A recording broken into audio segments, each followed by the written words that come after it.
Rango Tengetenge ambaye jina lake halisi ni Said Sosi ni mvulana mwenye umri wa miaka 11 toka Uganda ambaye amepata umaarufu mkubwa kupitia video zake za kuchekesha na kuvutia kwenye mtandao wa TikTok, hususan na mitandao mingine ya kijamii. Alianza kushiriki maudhui kwenye mitandao ya kijamii mnamo Oktoba 2023. Ndani ya muda mfupi video zake zilivuma sana, mojawapo ikipata zaidi ya watazamaji milioni 87. Said alizaliwa mnamo Januari 2013 katika familia ya Kiislamu huko Kiramkono, Uganda. Ni mtoto wa 4 wa wazazi wake Endrisha Kikomeko na Aisha Namuli.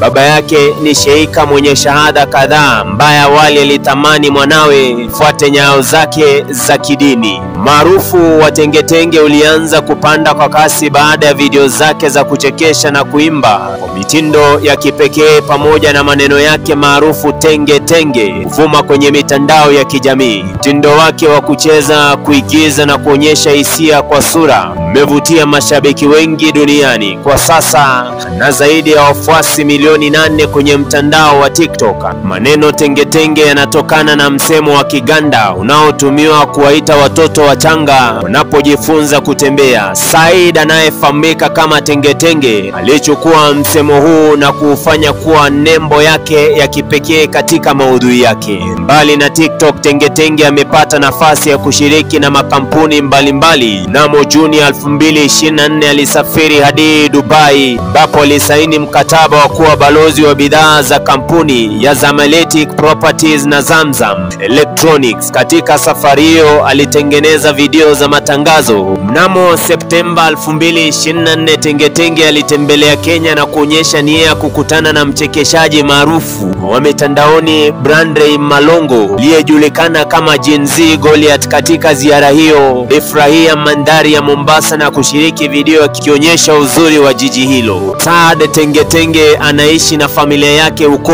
Kiramkono, Uganda. Licha umaarufu wake bado ni mwanafunzi wa shule ya msingi na anaendelea na masomo yake. Familia yake hasa kaka yake mkubwa Michael Kabonge namsaidia kusimamia akaunti zake za mitandaoni ya kijamii na kumsaidia katika shughuli zake za kisanii. Kwa jumla, Tengetenge ni mfano wa jinsi vipaji vijana wanaweza kung'aa kupitia mitandao ya kijamii na anaendelea kuwa chanzo cha furaha na burudani kwa mashabiki wake duniani kote. Msikilizaji wangu na shabiki mkubwa wa Tengetenge, nisaidie kabisa kumpa maua yake. Sikilize Tengetenge kutoka kwa tasnia mzima ya Sauti ya Dhahabu. Tunakuenzi sana. Kutoka kwetu tunakuongera maisha marefu, tunakutakia zile ndoto zako zote zikaweze kutimia. Jina langu ni Kelvin Nyakundi, hii ni Sauti ya Dhahabu. Hakika ipo siku Afrika na dunia mzima bila shaka itafurahia kwa sababu yetu. Shukrani, kumbuka tunakupenda sana.